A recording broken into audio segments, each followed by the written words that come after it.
Hey everybody, Scout Crafter here again. What a perfect day out today. Perfect day to be in the shop.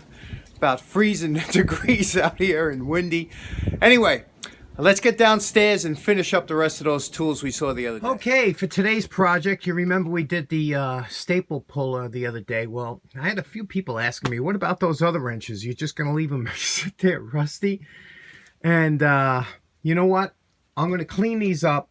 I'm not going to do anything over the top, but I'm just going to clean because there's 5 of them here. So let's see if we can do a quick cleanup on these 5 and see how they come out as far as just what you would use, put them back in use. Okay, step 1 is we have some grease cutting detergent in here.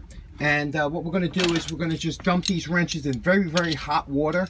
And we're going to let them sit for about 10 minutes. And then we're going to scrub them with just a regular nylon brush. And then take them over to the wire brush. Now you can see that 10 minutes in the wash gets all that residual grease off. So you don't have to worry about contaminating your wire brush when you go to it. So that's important. Then a lot of these tools, you could see a lot of the grease came out.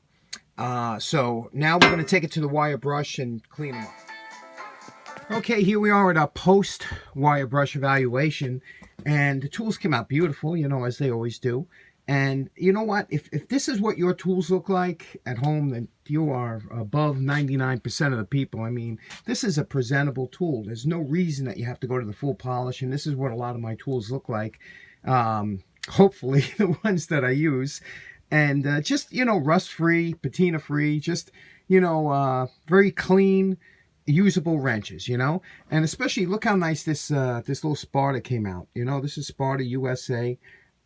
This is just with the wire brushing. If your wrench looks like this, then you are above the curve, because most, you know, a lot of grease gets stuck in there. And that doesn't mean if you use them all the time, there's nothing you could do. If you're a mechanic, you're never going to keep your tools like this. But, you know, for the average person, these are real nice. This Indestro, again, real nice wrench, huh? But you see this stamping, you know, my buddy Joe from Joe's Shop, and Joe is very close to 1,000 subscribers. So if you haven't subscribed to him, you got to go over there now and bang him up with a subscription, because he has some great stuff. But Joe was just talking about, he just did a nice needle nose pliers from England.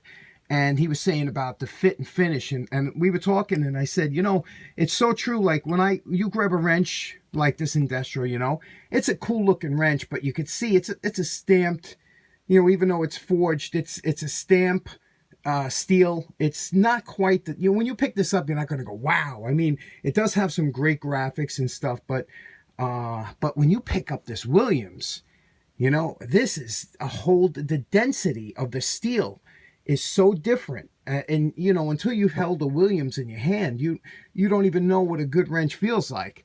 The Craftsman's are good wrenches. You can see here we're missing, you know, the lettering came off, but I'm surprised. This thing was a real mess, and you can see here it's still here. See the pitting and everything. Now, you know, it's not a great wrench, but we'll go to the next step and see what we can do as far as getting a couple of these wrenches looking real nice.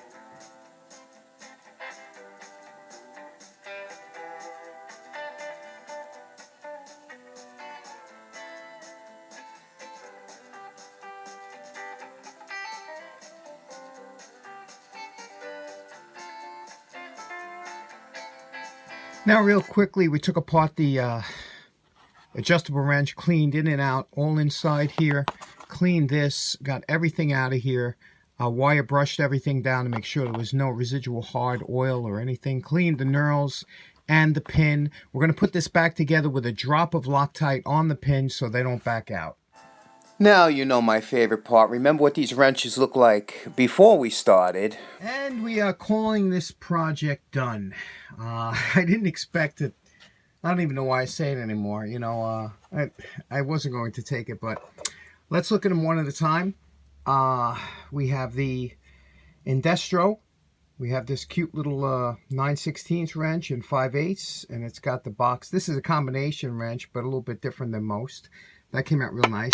The Miller, geez, I wasn't going to, this thing was a mess, huh? I mean, it had all kinds of nicks and bangs in it, and I wasn't going to do this, but I said, you know, I can't do all the others and not this one. This is a Miller, a CF Miller number 14. That looks like an oldie, you know. That's pre-1920s, I could tell by the font. Over here we have that Craftsman. That one was a mess, and we're able to get some, you know, most of the pitting out. It's a nice usable wrench now. This is a definite user wrench, you know. Something you feel very comfortable with.